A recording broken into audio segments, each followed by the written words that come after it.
श्री शिवाय नमस्तुभ्यम। हर हर महादेव। हरे कृष्ण। प्रिय श्रोताओं, आज शिव पुराण कथा का 24वां दिन है। इस जीवन में एक समय ऐसा भी आता है जब अपने भी पराये हो जाते हैं, जब अकेलापन भीतर तक चीरने लगता है। परंतु वो जो भगवान शिव से जुड़ गया वो फिर कभी अकेला नहीं होता, क्योंकि शिव जी साथ नहीं चलते बल्कि वे तो भीतर बस जाते हैं। तो आइए हम सभी सच्चे मन से भगवान से प्रार्थना करें, हे अंतः स्थित शिव जी, हमें ऐसा भाव दीजिए कि हम कभी अपने आप को अकेला ना समझें। जब कोई साथ न हो तब भी आपकी उपस्थिति हमारे मन को भर दे। हर हर महादेव। नंदीश्वर ने आगे सनत कुमार जी से कहा, हे बुद्धिमान सनत कुमार जी, अब तुम पिनाकधारी भगवान शिव के किरात नामक अवतार का वर्णन भी सुनो। उस अवतार में उन्होंने मूक नामक दैत्य का वध और प्रसन्न होकर अर्जुन को वर प्रदान किया था। जब सुयोधन ने महाबली पांडवों को द्यूत क्रीड़ा में जीत लिया, तब वे सती साध्वी द्रौपदी के साथ द्वैत वन में चले आए। वहीं वे पांडव सूर्य द्वारा दी हुई बटरलोई का आश्रय लेकर सुखपूर्वक अपना समय बिताने लगे।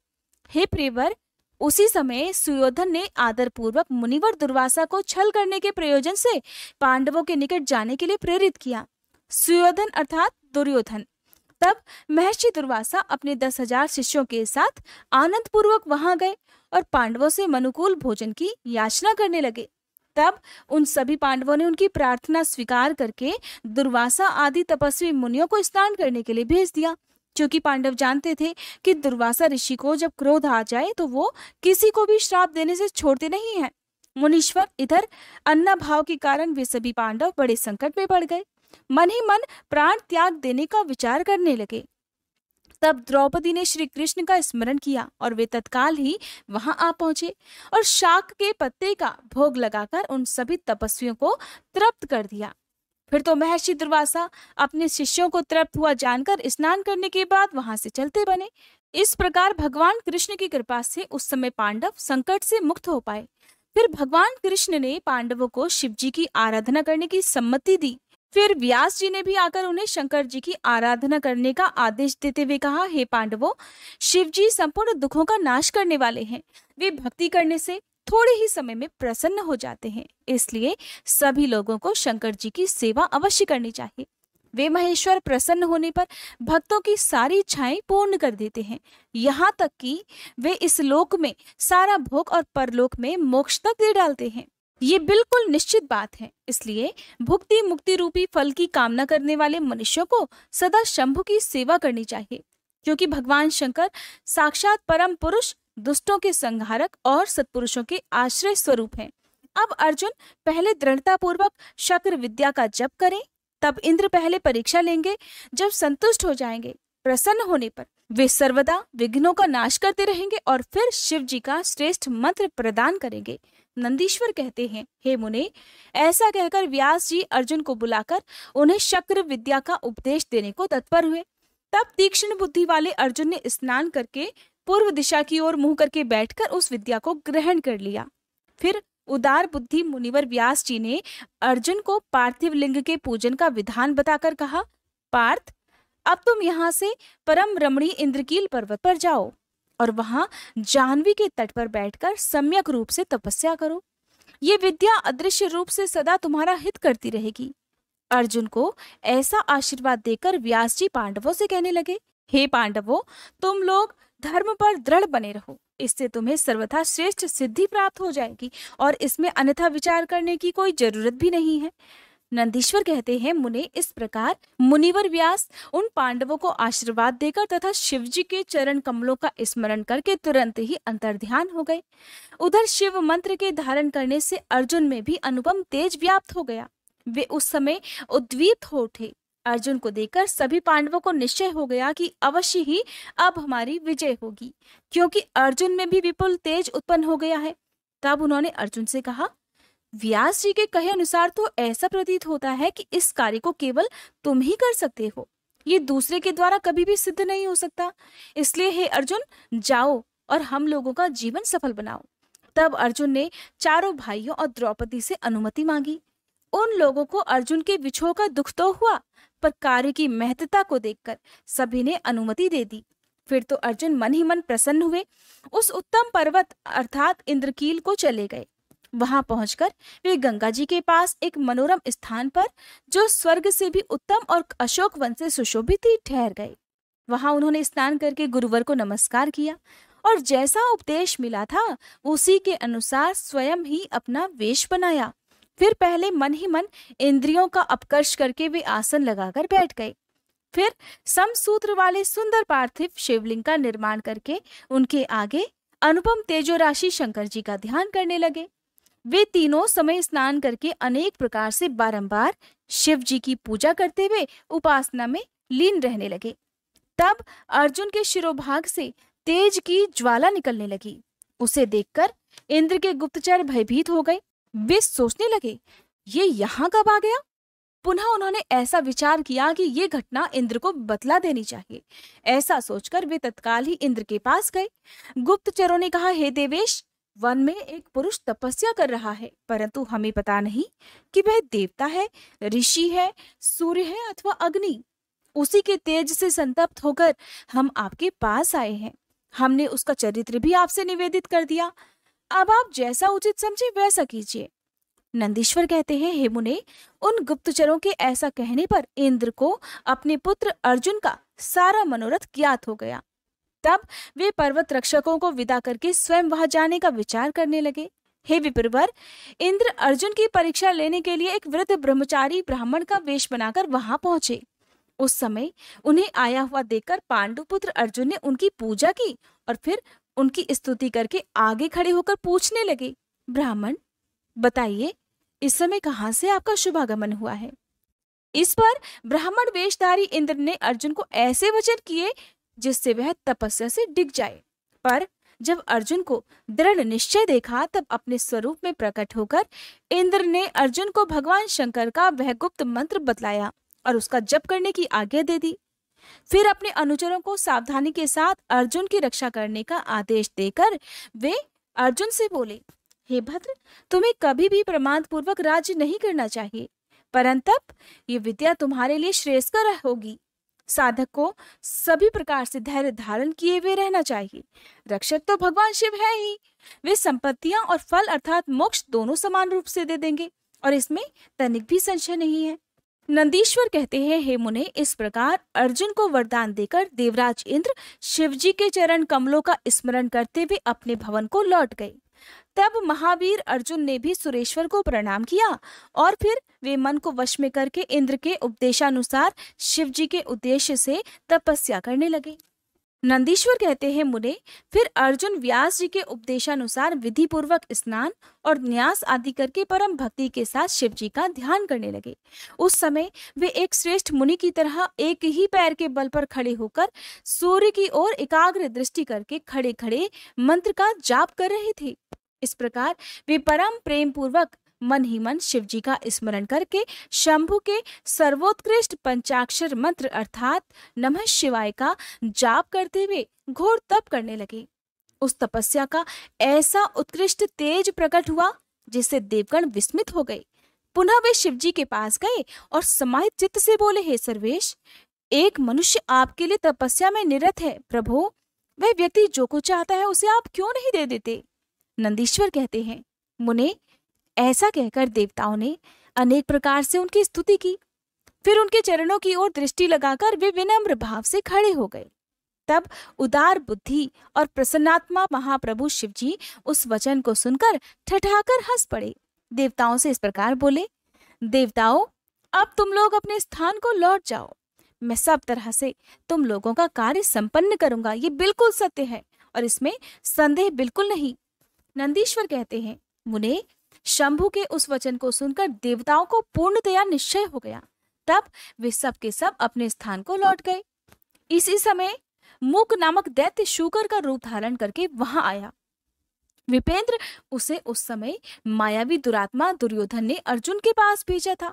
वह जहां अर्जुन स्थित थे उसी मार्ग से अत्यंत वेग पूर्वक पर्वत शिखरों को उखाड़ता हुआ, वृक्षों को छिन्न भिन्न करता हुआ और अनेक प्रकार के शब्द करता हुआ आया। तब अर्जुन की भी दृष्टि उस मूक नामक असुर पर पड़ी और फिर वे शिवजी के पाद पद्मों का स्मरण करके इस प्रकार विचार करने लगे। अर्जुन मन ही मन कहने लगे कि ये कौन है, कहाँ से आ रहा है? ये तो क्रूर कर्मा दिखाई पड़ रहा है।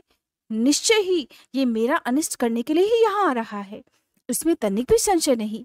क्योंकि जिसका दर्शन होने पर अपना मन प्रसन्न हो जाए वो निश्चय ही अपना हितैषी है, और जिसके दिखने पर मन व्याकुल हो जाए वो तो शत्रु ही होता है।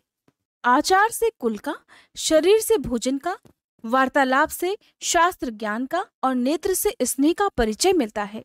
आकार से, चाल ढाल से, चेष्टा से, बोलने से और नेत्र तथा मुख के विकार से मन के भीतर का भाव जाना जाता है।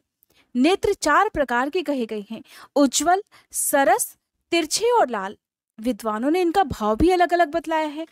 नेत्र मित्र का संयोग होने पर उज्ज्वल, पुत्र दर्शन के समय सरस, कामिनी के प्राप्त होने पर वक्र और शत्रु के दिख जाने पर लाल हो जाते हैं। और इस नियम के अनुसार इससे देखते ही मेरी सारी इंद्रियां कलुषित हो उठी है, इसलिए निस्संदेह ये शत्रु ही है और मार डालने योग्य है।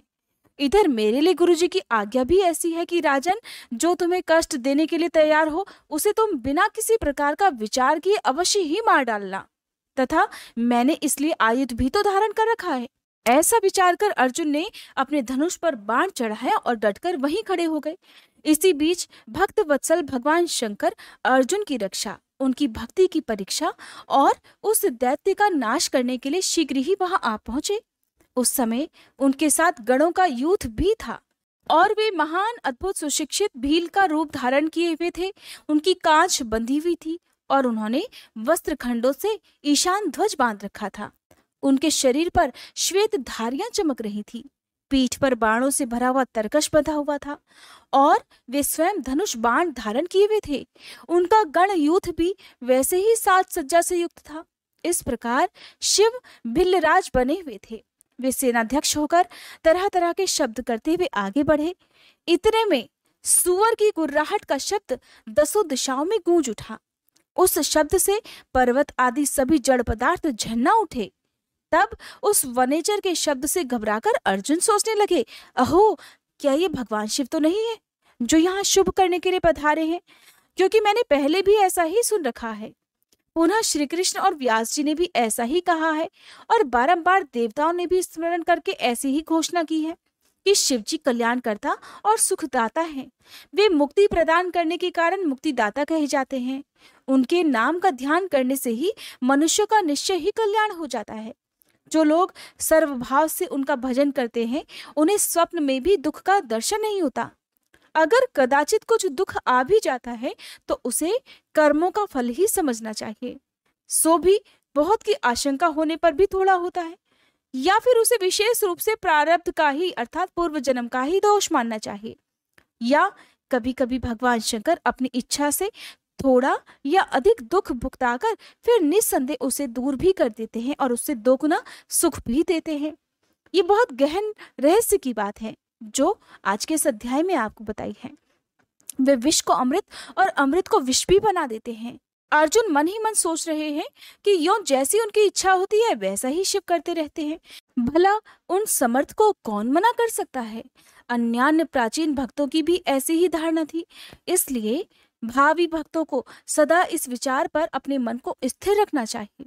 लक्ष्मी रहे या चली जाए, मृत्यु आंखों के सामने ही क्यों ना उपस्थित हो जाए, लोग निंदा करें या प्रशंसा, परंतु शिव भक्ति से दुखों का विनाश अवश्य ही होता है। शंकर जी अपने भक्तों को चाहे वे पापी हों या पुण्यात्मा सदा सुख ही देते हैं। अगर कभी वे परीक्षा के लिए भक्तों को कष्ट में डाल भी देते हैं तो अंत में दयालु स्वभाव होने के कारण वे ही उसके सुखदाता भी होते हैं, उसे सुख प्रदान भी करते हैं। फिर तो वह भक्त उसी प्रकार निर्मल भी हो जाता है जैसे अग्नि में तपाया हुआ सोना शुद्ध हो जाता है। इसी तरह की बातें मैंने पहले भी मुनियों के मुंह से सुन रखी हैं, इसलिए मैं तो शिव जी का भजन करके उसी से उत्तम सुख प्राप्त करूंगा। अर्जुन मन में ऐसा विचार कर ही रहे थे कि तब तक बाण का लक्ष्यभूत वह सुअर वहां आ पहुंचा। उधर शिव जी भी उस सुअर के पीछे लगे हुए दिख पड़े। उस समय उन दोनों के बीच में वह शुकर अद्भुत शिखर सा दिख रहा था। उसकी बड़ी महिमा भी कही गई है। तब भक्त वत्सल भगवान शंकर अर्जुन की रक्षा करने के लिए बड़े वेग से आगे बढ़े। इसी समय उन दोनों ने उस शूकर पर बाण चलाया। शिवजी के बाण का लक्ष्य उसका पिछला भाग था, जिस तरह पूंछ थी, और अर्जुन ने उसके मुख को अपना निशाना बनाया था।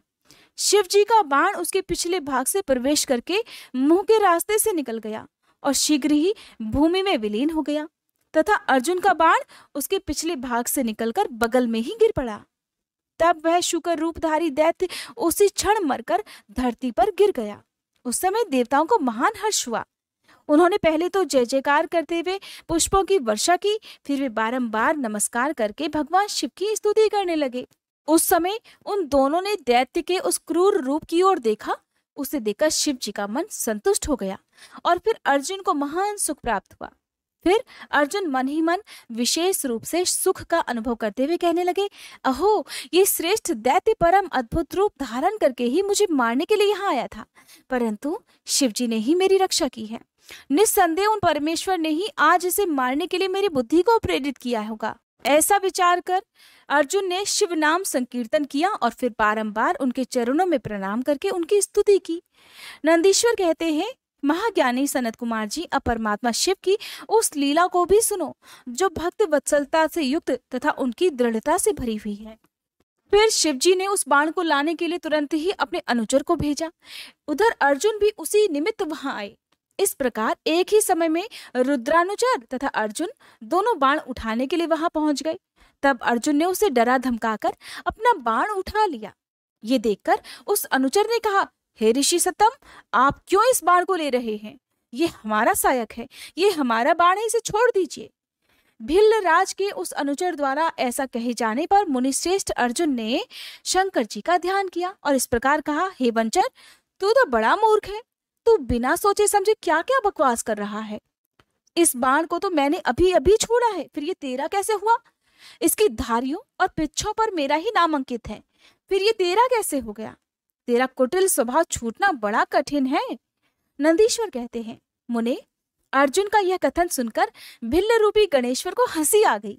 तब वह ऋषि रूप में वर्तमान अर्जुन को यों उत्तर देते हुए बोला, रे तापस सुन, जान पड़ता है तू तपस्या नहीं कर रहा है, केवल तेरा वेश ही तपस्वी का है, क्योंकि सच्चा तपस्वी छल कपट नहीं करता। भला जो मनुष्य तपस्या में निरत होगा वो कैसे मिथ्या भाषण करेगा, कैसे झूठ बोलेगा और कैसे छल करेगा? अरे तू मुझे अकेला मत समझ, तुझे पता होना चाहिए कि मैं एक सेना का अधिपति हूँ। हमारे स्वामी बहुत से वंचारी भीलों के साथ वहां बैठे हुए हैं। वे विग्रह तथा अनुग्रह करने में सर्वथा समर्थ हैं।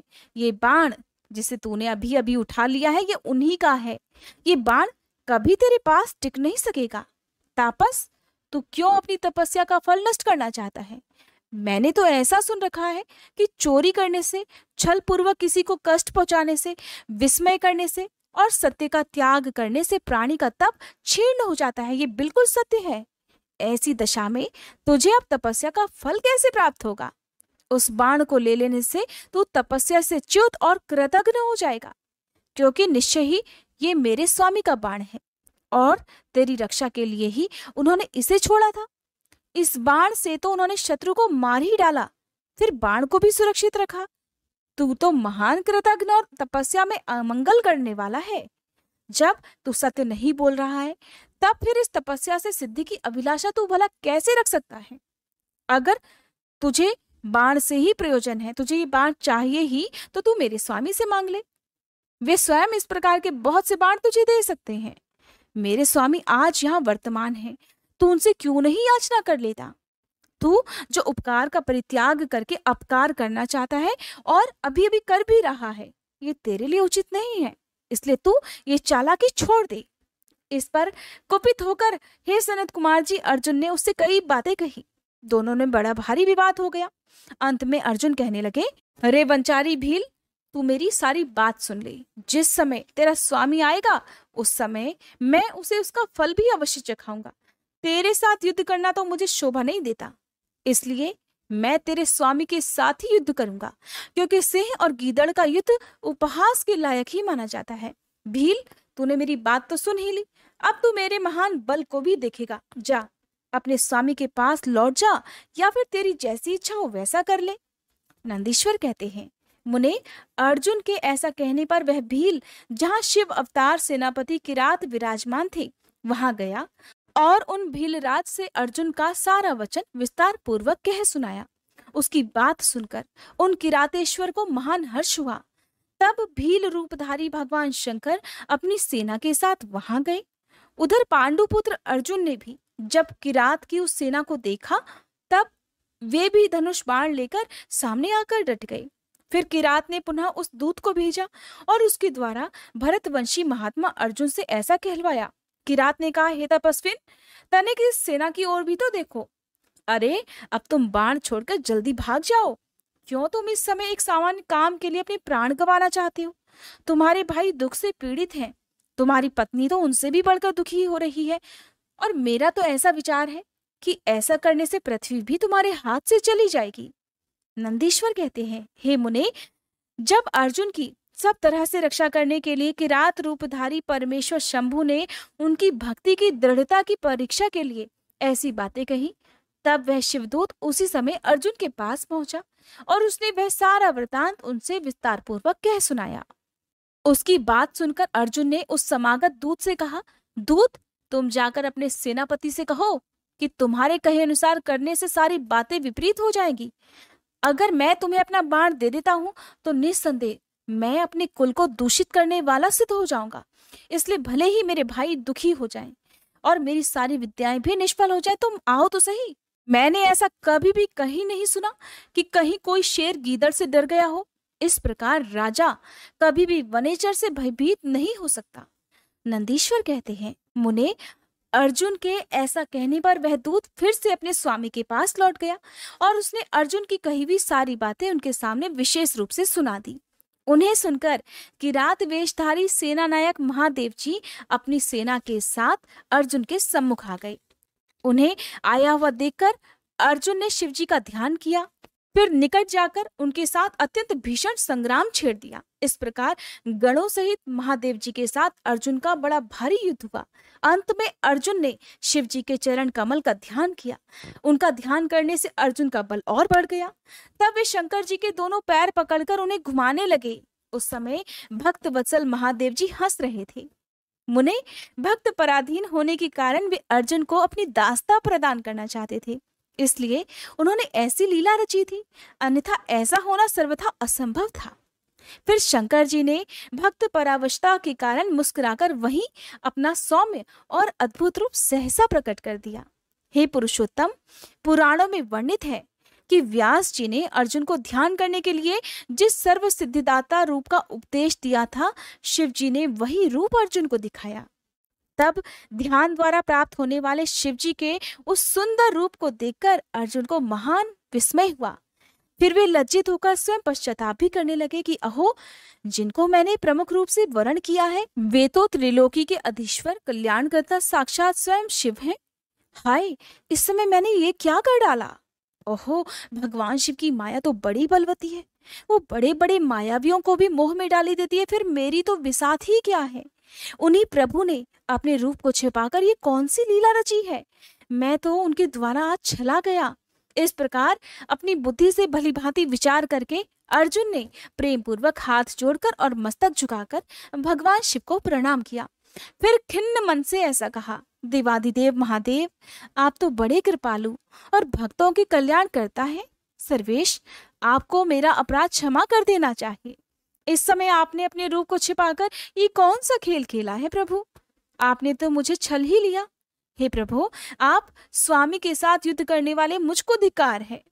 नंदीश्वर कहते हैं, मुने, इस प्रकार पांडुपुत्र अर्जुन को महान पश्चाताप हुआ। फिर वे शीघ्र ही महाप्रभु शंकर जी के चरणों में लौट गए। ये देखकर भक्त वत्सल महेश्वर का मन प्रसन्न हो गया। तब वे अर्जुन को अनेकों प्रकार से आश्वासन देकर इस प्रकार बोले। शंकर जी ने कहा, पार्थ, तुम तो मेरे परम भक्त हो, इसलिए दुख मत करो। ये तो मैंने आज तुम्हारी परीक्षा लेने के लिए ही ऐसी लीला रची थी, इसलिए अब तुम इस शोक को त्याग दो। नंदीश्वर कहते हैं, मुने, ऐसा कहकर भगवान शिव ने अपने दोनों हाथों से पकड़कर अर्जुन को उठा लिया और अपने तथा गणों के सामने उनकी लाज का निवारण किया। फिर भक्त वत्सल भगवान शंकर वीरों में मान्य पांडुपुत्र अर्जुन को सब तरह से हर्ष प्रदान करते हुए प्रेम पूर्वक बोले। शिव जी ने कहा, हे पांडवों में श्रेष्ठ अर्जुन, मैं तुम पर परम प्रसन्न हूँ। अब तुम कोई वर मांगो। इस समय तुमने जो मुझ पर प्रहार और आघात किया है उसे मैंने अपनी पूजा मान लिया है। साथ ही ये सब तो मैंने अपनी इच्छा से किया है, इसमें तुम्हारा अपराध ही क्या है? इसलिए तुम्हारी जो कोई भी इच्छा हो वो मांग लो, क्योंकि मेरे पास कोई भी ऐसी वस्तु नहीं है जो मैं तुम्हें ना दे सकूं। ये जो कुछ भी हुआ है वह शत्रुओं में तुम्हारे यश और राज्य की स्थापना करने के लिए ही हुआ है। तुम्हें इसका दुख नहीं मानना चाहिए, ना ही तुम्हें पश्चाताप करना चाहिए। इसलिए हे अर्जुन, अब तुम अपनी सारी घबराहट छोड़ दो। नंदीश्वर कहते हैं, मुने, भगवान शंकर के ऐसा कहने पर अर्जुन भक्ति पूर्वक सावधानी से खड़े होकर शंकर जी से बोले। अर्जुन ने कहा, हे शंभो, आप तो बड़े उत्तम स्वामी हैं, आपको भक्त बहुत प्रिय हैं। हे देव, भला मैं आपकी करुणा का क्या वर्णन कर सकता हूँ। हे सदाशिव, आप तो बड़े कृपालु हैं। ऐसा कहकर अर्जुन ने महाप्रभु शंकर की सिद्धयुक्त होकर और वेद सम्मत स्तुति आरंभ कर दी। अर्जुन बोले, आप देवाधिदेव को नमस्कार है। हे कैलाशवासिन, आपको प्रणाम है। हे सदाशिव, आपको अभिवादन है। हे पंचमुख परमेश्वर, आपको मैं शीश झुकाता हूँ। आप जटाधारी और तीनों नेत्रों से विभूषित हैं, आपको बारंबार नमस्कार है। आप प्रसन्न रूप वाले तथा सहस्त्र मुखों से युक्त हैं, आपको प्रणाम है। हे नीलकंठ, आपको मेरा नमस्कार प्राप्त हो। मैं सद्योजात को अभिवादन करता हूँ। वामांक में गिरिजा को धारण करने वाले हे वृषध्वज, आपको प्रणाम है। 10 भुजाधारी आप परमात्मा को पुनः पुनः अभिवादन है। आपके हाथों में डमरू और कपाल शोभा पाते हैं और आप नरमुंडों की माला धारण करते हैं, आपको नमस्कार है। आपका श्री विग्रह शुद्ध स्फटिक और निर्मल कपूर के समान गौर वर्ण का है। हाथों में पिनाक सुशोभित है और आप उत्तम त्रिशूल धारण किए हुए हैं, आपको प्रणाम है। हे गंगाधर, आप व्याघ्र चर्म का उत्तरीय और गज चर्म का वस्त्र लपेटने वाले हैं। आपके अंगों में नाग लिपटे रहते हैं, आपको बारंबार अभिवादन है, आपको बारंबार नमस्कार है। सुंदर लाल लाल चरणों वाले आपको नमस्कार है। नंदी आदि गणों द्वारा सेवित आप गणनायक को प्रणाम है। जो गणेश स्वरूप है, कार्तिकेय जिनके अनुगामी हैं, जो भक्तों को भक्ति और मुक्ति प्रदान करने वाले हैं, उन आपको पुनः पुनः नमस्कार है। आप निर्गुण, सगुण, रूप रहित, रूपवान, कलायुक्त और निष्कल हैं, आपको मैं बारंबार सिर झुकाता हूँ। जिन्होंने मुझ पर अनुग्रह करने के लिए किरात वेश धारण किया है, जो वीरों के साथ युद्ध करने के लिए प्रेमी तथा नाना प्रकार की लीलाएं करने वाले हैं, उन महेश्वर को प्रणाम है। जगत में जो कुछ भी रूप दृष्टि गोचर हो रहा है वह सब आपका ही तेज कहा जाता है। आप चिद्रूप हैं और अन्वय भेद से त्रिलोकी में रमण कर रहे हैं। जैसे धूल कणों की, आकाश में उदय हुई तारिकाओं की और बरसते हुए जल की बूंदों की गणना नहीं की जा सकती, हे महादेव, उसी प्रकार आपके गुणों की भी कोई संख्या नहीं है। नाथ, आपके गुणों की गणना करने में तो वेद भी समर्थ नहीं है, और मैं तो एक मंदबुद्धि व्यक्ति हूँ, फिर मैं उनका वर्णन भला कैसे कर सकता हूँ। हे महेशान, आप जो कोई भी हो, आपको मेरा नमस्कार है। हे महेश्वर, आप मेरे स्वामी हैं और मैं आपका दास हूँ, इसलिए आपको मुझ पर कृपा तो अवश्य ही करनी चाहिए। नंदीश्वर कहते हैं, हे मुने, अर्जुन द्वारा किए गए इस स्तवन को सुनकर भगवान शंकर का मन परम प्रसन्न हो गया। तब वे हंसते हुए फिर से अर्जुन से बोले। शंकर जी ने कहा, हे वत्स, अब अधिक कहने से भला क्या लाभ। तुम मेरी बात सुनो और अपना अभीष्ट वर मांग लो। इस समय तुम जो कुछ भी कहोगे वो सब मैं तुम्हें अवश्य प्रदान करूंगा। नंदीश्वर कहते हैं, हे महर्षि, शंकर जी के ऐसा कहने पर अर्जुन ने हाथ जोड़कर नतमस्तक होकर सदाशिव को प्रणाम किया और फिर प्रेम पूर्वक गदगद वाणी में कहना आरंभ किया, हे विभो, आप तो स्वयं ही अंतर्यामी रूप से सबके अंदर विराजमान हैं, अतः घट घट की जानने वाले हैं। ऐसी दशा में मैं आपसे भला क्या कहूँ, फिर भी मैं जो कुछ कहता हूँ उसे आप सुनिए। भगवान, मुझ पर शत्रुओं द्वारा जो संकट आन पड़ा था वह तो आपके दर्शनों से ही विनष्ट हो गया। अब जिस प्रकार मुझे इस लोक की परासिद्धि प्राप्त हो सके वैसी कृपा कीजिए। नंदीश्वर कहते हैं, मुने, इतना कहकर अर्जुन ने भक्त वत्सल भगवान शंकर को नमस्कार किया और फिर वे हाथ जोड़कर मस्तक झुकाए हुए उनके निकट खड़े हो गए। जब स्वामी शिव जी को ये ज्ञात हो गया कि ये पांडुपुत्र अर्जुन मेरा अनन्य भक्त है, तब वे भी परम प्रसन्न हुए। फिर उन परमेश्वर ने अपने पाशुपत नामक अस्त्र को, जो सर्वथा समस्त प्राणियों के लिए दुर्जय है, अर्जुन को दे दिया और इस प्रकार कहा, वत्स, मैंने तुम्हें अपना महान अस्त्र दे दिया। इसे धारण करने से अब तुम समस्त शत्रुओं के लिए अजय हो जाओगे। जाओ, विजय लाभ करो। साथ ही मैं श्री कृष्ण से भी कहूंगा कि वे तुम्हारी सहायता करेंगे, क्योंकि श्री कृष्ण मेरे आत्मस्वरूप भक्त और मेरा कार्य करने वाले हैं। भारत, मेरे प्रभाव से तुम निष्कंटक राज्य भोगो और अपने भाई युधिष्ठिर से सर्वदा नाना प्रकार के धर्म कार्य कराते रहो। नंदीश्वर कहते हैं, मुने, ऐसा कहकर शंकर जी ने अर्जुन के मस्तक पर अपना कर कमल रख दिया और अर्जुन द्वारा पूजित होकर वे शीघ्र ही अंतर्ध्यान हो गए। इस प्रकार भगवान शंकर से वरदान और अस्त्र पाकर अर्जुन का मन प्रसन्न हो गया।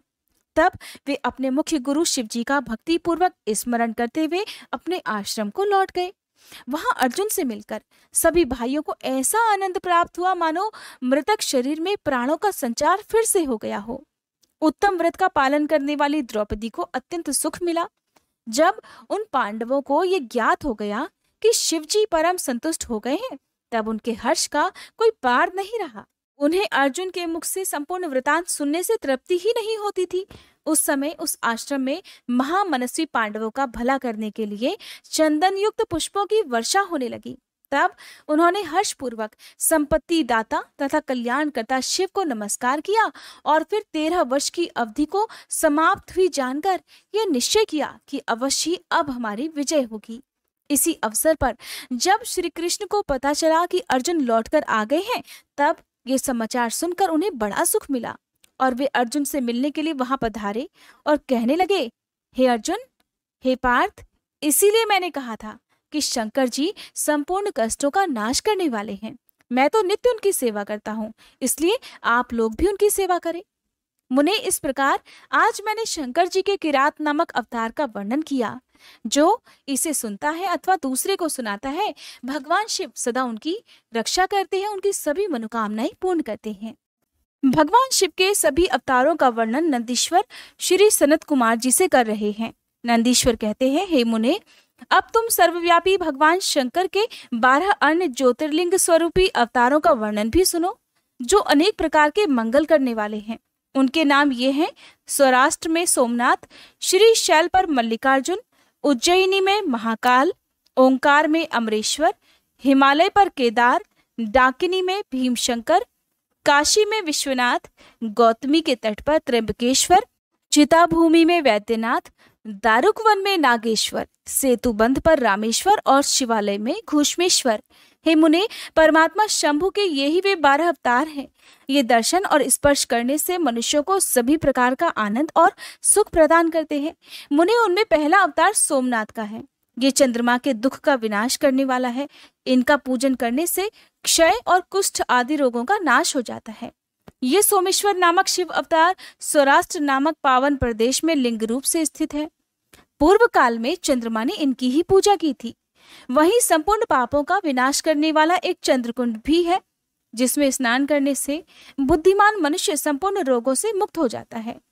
परमात्मा शिव के सोमेश्वर नामक महालिंग का दर्शन करने से मनुष्य हर पाप से मुक्त हो जाता है और उसे भोग और मोक्ष भी बड़ी आसानी से प्राप्त हो जाते हैं। तात शंकर जी का मल्लिकार्जुन नामक दूसरा अवतार श्री शैल पर हुआ। वह भक्तों को अभीष्ट फल प्रदान करने वाला है। मुने, भगवान शिव परम प्रसन्नता पूर्वक अपने निवास भूत कैलाश गिरी से लिंग रूप में श्री शैल पर पधारे हैं। पुत्र प्राप्ति के लिए इनकी ही स्तुति की जाती है। हे मुने, ये जो दूसरा ज्योतिर्लिंग है, वह दर्शन और पूजन करने से महासुख कारक होता है और अंत में मुक्ति भी प्रदान कर देता है, इसमें तनिक भी संशय नहीं। तात शंकर जी का महाकाल नामक तीसरा अवतार उज्जैनी नगरी में हुआ। वह अपने भक्तों की रक्षा करने वाला है। एक बार रत्नमाल निवासी दूषण नामक असुर, जो वैदिक धर्म का विनाशक, विप्रद्रोही और सब कुछ नष्ट करने वाला था, उज्जैनी में जा पहुंचा। तब वेद नामक ब्राह्मण के पुत्र ने शिव जी का ध्यान किया। फिर तो शंकर जी ने तुरंत ही प्रकट होकर हुंकार द्वारा उस असुर को भस्म कर दिया। फिर अपने भक्तों का सर्वथा पालन करने वाले शिव देवताओं के प्रार्थना करने पर महाकाल नामक ज्योतिर्लिंग स्वरूप से वहीं पर प्रतिष्ठित हो गए। इन महाकाल नामक लिंग का प्रयत्न पूर्वक दर्शन और पूजन करने से मनुष्य की सारी कामनाएं पूर्ण हो जाती है और अंत में उसे परम गति की प्राप्ति हो जाती है। परम आत्मबल से संपन्न परमेश्वर शंभु ने अपने भक्तों को अभीष्ट फल प्रदान करने वाला ओंकार नामक चौथा अवतार भी धारण किया। मुने विंध्यगिरि ने भक्ति पूर्वक विधि विधान से शिव जी का पार्थिव लिंग स्थापित किया। उसी लिंग से विंध्य का मनोरथ पूर्ण करने वाले महादेव प्रकट हुए। तब देवताओं के प्रार्थना करने पर भुक्ति मुक्ति के प्रदाता भक्त वत्सल लिंग रूपी शंकर वहां 2 रूपों में विभक्त हो गए। मुनीश्वर उनमें एक भाग ओंकार में ओंकारेश्वर नामक उत्तम लिंग के रूप में प्रतिष्ठित हुआ और दूसरा पार्थिव लिंग परमेश्वर नाम से प्रसिद्ध हो गया। मुने इन दोनों में जिस किसी का भी दर्शन पूजन किया जाए उसे भक्तों की अभिलाषा पूर्ण करने वाला अवश्य ही समझना चाहिए। महामुने, इस प्रकार मैंने तुम्हें इन दोनों महादिव्य ज्योतिर्लिंगों का वर्णन सुना दिया। परमात्मा शिव के 5वें अवतार का नाम है केदारेश। यह केदार में ज्योतिर्लिंग रूप से स्थित है।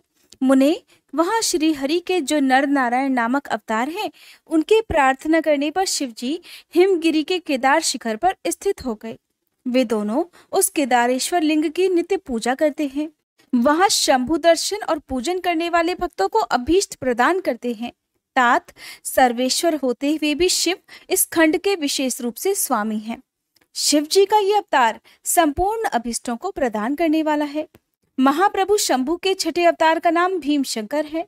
इस अवतार में उन्होंने बड़ी बड़ी लीलाएं की हैं और भीमासुर का विनाश किया है। कामरूप देश के अधिपति राजा सुदक्षिण शिव जी के परम भक्त थे। भीमासुर उन्हें पीड़ित कर रहा था।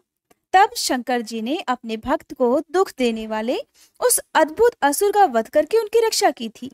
फिर राजा सुदक्षिण के प्रार्थना करने पर स्वयं शंकर जी डाकिनी में भीम शंकर नामक ज्योतिर्लिंग रूप से स्थित हो गए। मुने, जो संपूर्ण ब्रह्मांड स्वरूप तथा भोग मोक्ष का दाता है, वह विश्वेश्वर नामक 7वां अवतार काशी में हुआ। मुक्तिदाता सिद्ध स्वरूप स्वयं भगवान शंकर अपनी पूरी काशी में ज्योतिर्लिंग रूप में स्थित हैं। विष्णु आदि सभी देवता, कैलाशपति शिव और भैरव नित्य उनकी पूजा करते हैं।